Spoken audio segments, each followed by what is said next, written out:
So thank you very much. We have, I will try now to share the screen of Slido of some question and answer. Just a second. Okay, so I guess if you agree, we can share these questions. And yeah, I will post the question obviously to the first three speakers, and up to you who will answer. So first of all, the first question is interoperability layers, semantics, events, authentication, and identification. Which standards are being developed, adopted, and who will make sure they're going to use it? Anybody, Simon included, want to answer on this point? So in terms of the standards, we're using the standard technologies. In fact, it's the web technologies, whether it relates to security or APIs or anything like that. Authentication, again, we use standard technologies, whether it's auth or other types of similar technologies. When it comes to semantics, it's entirely based on the semantic web specifications and technologies that are out there. So there's actually literally nothing that we are inventing ourselves. It's more an application of. Okay, the next question. Behind data sharing, there is the ultimate goal of cooperation, collaboration in terms of functional supply chain. How is this addressed? Who would like to answer?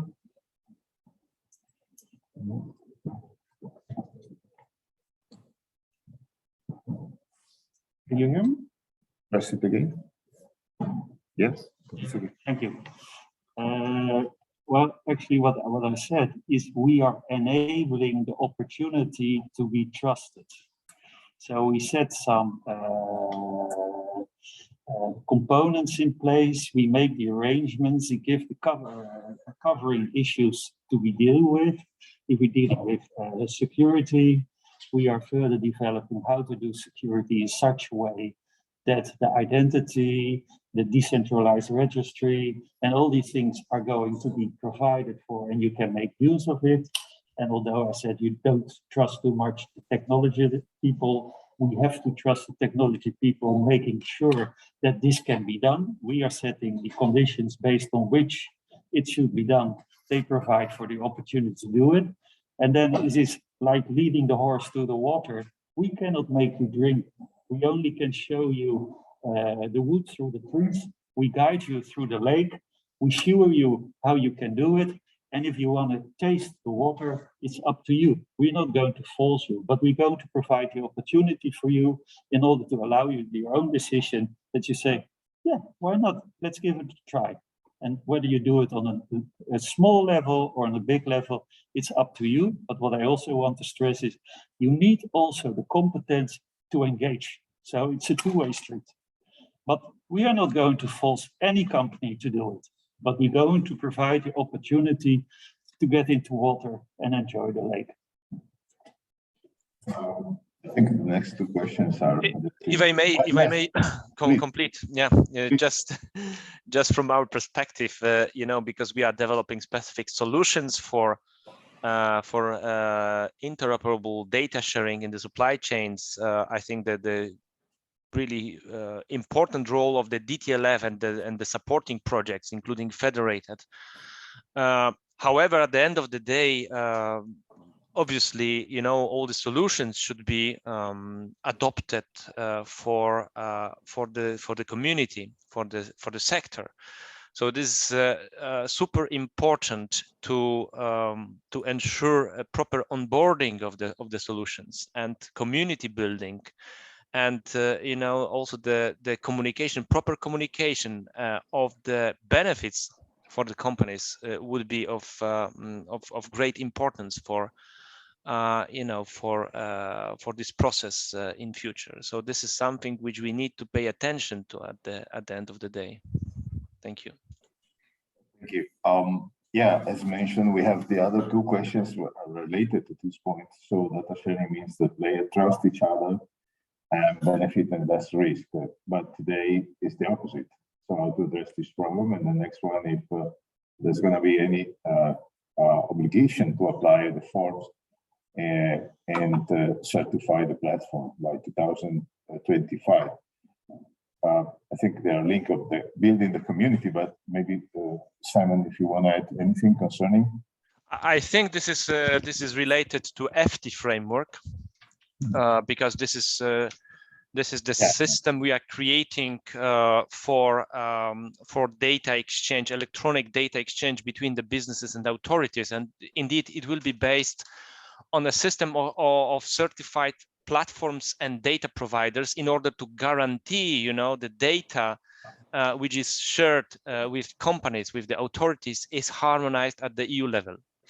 So basically, this is exactly what I said during my presentation. It's now subject to technical discussions at the level of DTLF and also at the level of the member states, because this technical implementation of FT will be done through so-called delegated and implementing acts. So there are some kind of secondary legislation which is let's say done by the EU, and the delegated acts are let's say developed by the Commission in cooperation with specific expert groups. So DTLF would be the backbone for the delegated acts, and this would be, for example, for data model, and some other requirements for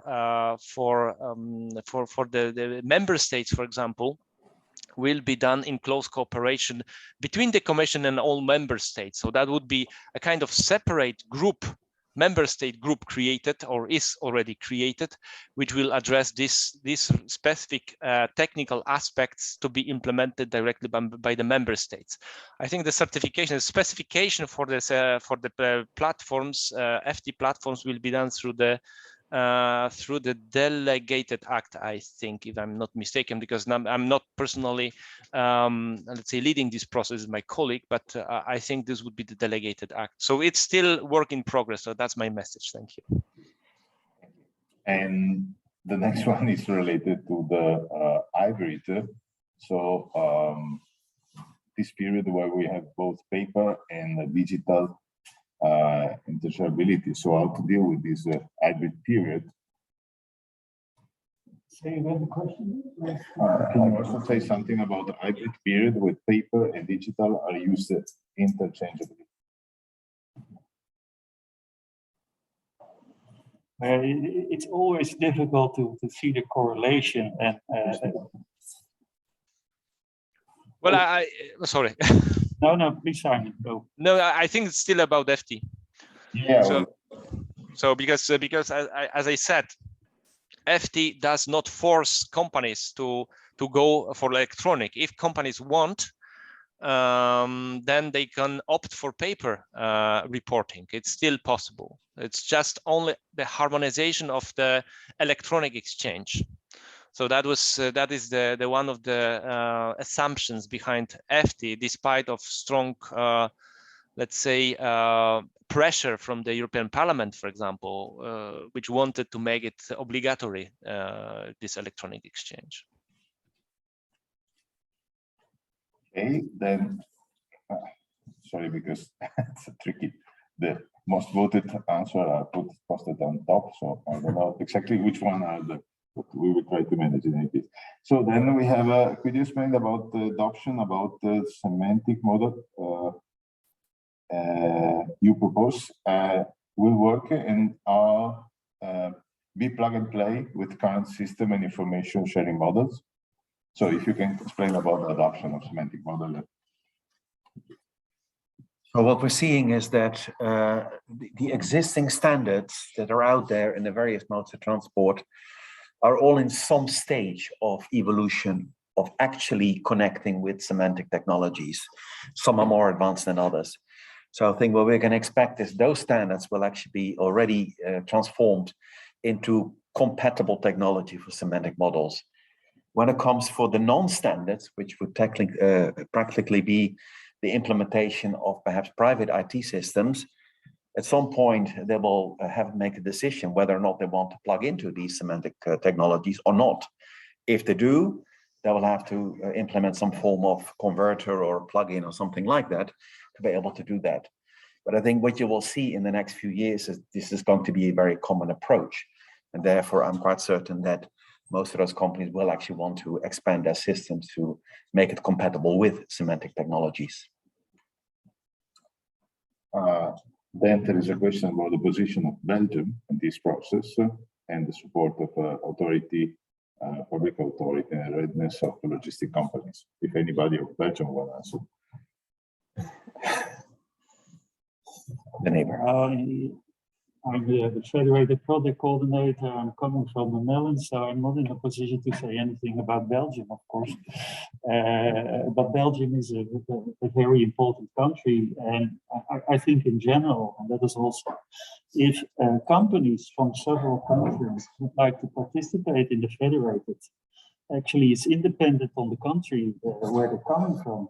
Please join the project, and then if it's a company, we can always talk with the public authorities of the country whether they're also interested. But in a way, the federated project is an open community, and the more the merrier, because we like to share, we like to commit, we like to engage. So if there's a Belgian company who would like to participate, please do. And then we go to talk further, did we need to include a public administration, yes or no? But we have to give the leverage of federated data sharing, and in that sense, just join the project or participate in a living lab or come up with an idea, and we can share ideas, and maybe we can develop in the fringes of our project also a nice idea. Be more than happy to engage either in the architecture, living labs, or also in the semantic modeling, because we have to get this thing done. And actually, another question is about the hybrid period between the paper and the transition from paper into the data. And of course, there's a big fight, and it's about carrot and stick. And actually, what I think should be done is, and that is something we are fighting for in the federated project as well, and we are evolving a bit to tell the digital story on how to digitalize, to put it in as simple words as possible. Because probably it's not so complicated as it appears to be.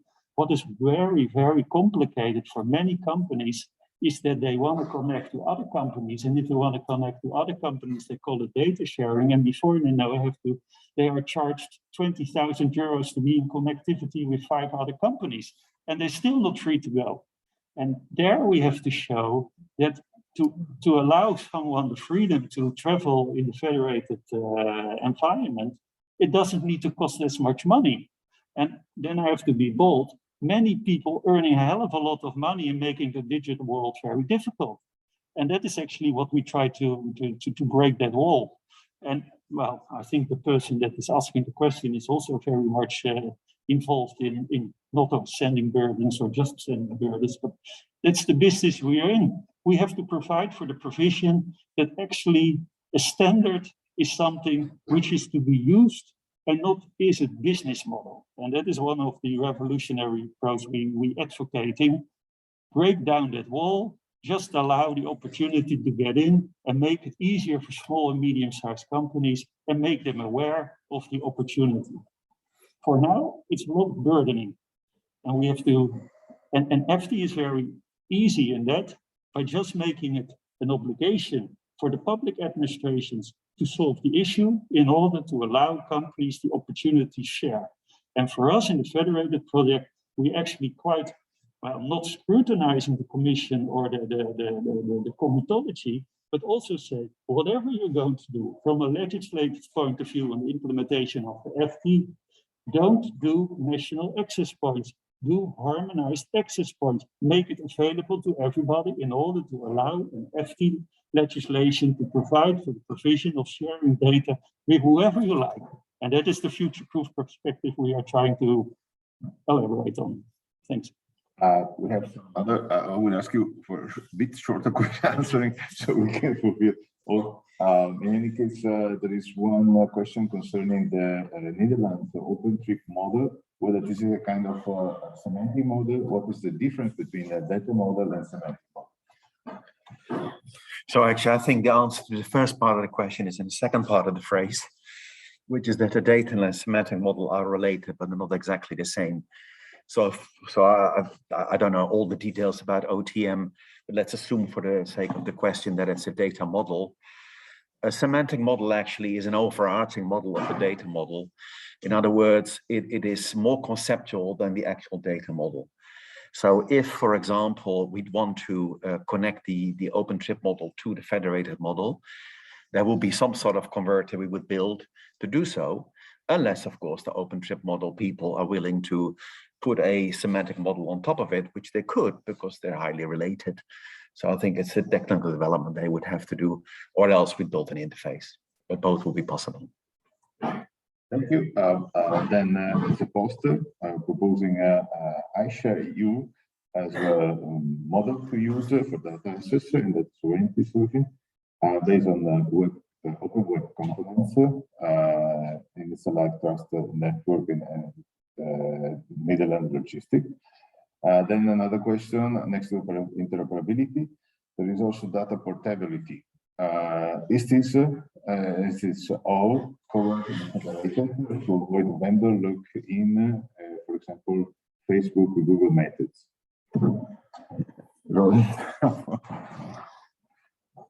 You say it.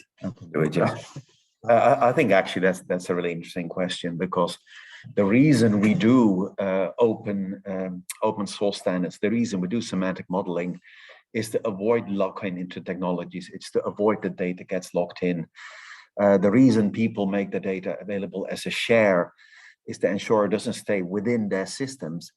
So the very concept of data sharing and semantic technologies is to make data shareable and make it portable. So in that sense, anyone that engages in this is actually fighting the lock-in that is currently happening. So if anything, I think it's a solution to that problem.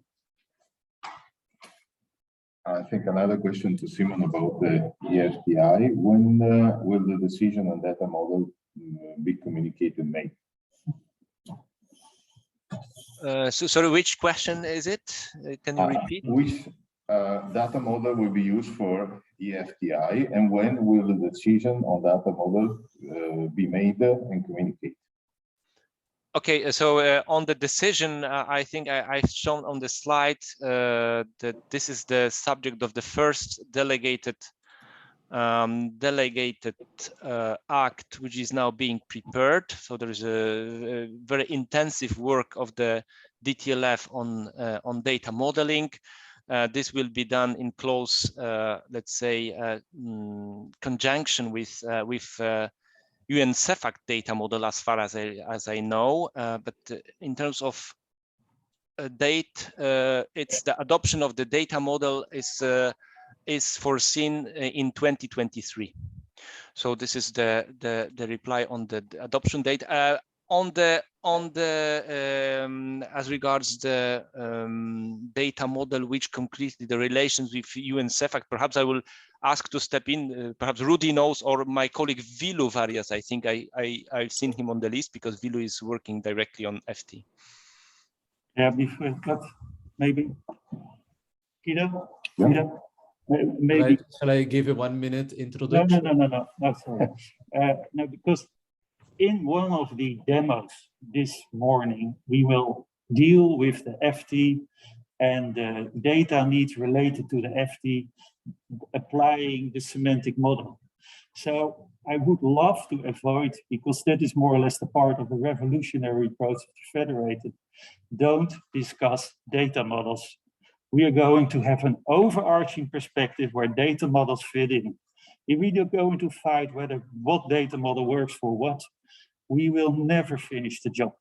And that is what we would, I would love to leave that issue for the later stage, where you see how the FT and the semantic modeling we apply really match together. And the question whether you need a data model for the FT then can also be answered, but probably that will be answered not in this conference, but that will be answered in the context of the DTLF and the comitology that follow later, because the discussion will go nowhere if we don't do it. Sorry to say.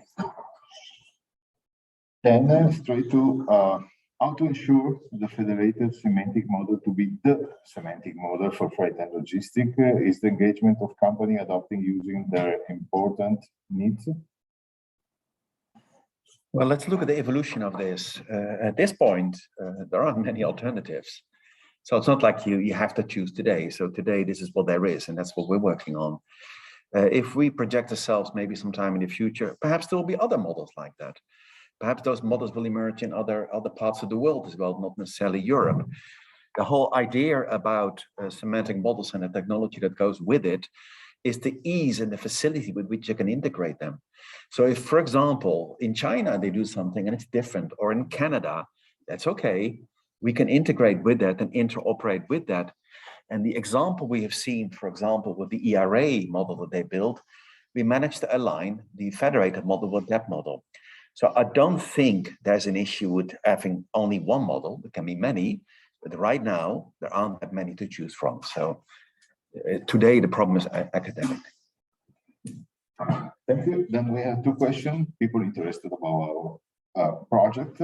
Belgian company interested to become partner of Federated, and Benelux CMR pilot possibility to be integrated in Federated. So I think it's a question about applicant or interested party. So I think, yeah, the point is we are interested and we are here to consult. I mean, to get a consultation, but also to involve additional subjects. So that's most welcome. Then we have made an analysis of the overlap between federated semantic model and the OTM data field. Most is additional details. Okay. Yeah, that's good to know. Okay. Great. It seems quite easy to elevate the OTM to a semantic model, integrate the link into the federated model. Yes. Quick answer is yes. Okay. Suggested to improve the semantic model, how can they be submitted? How to submit the suggestion for? I think we can receive an email on our platform, and we can really integrate in our work process. Okay. So thank you.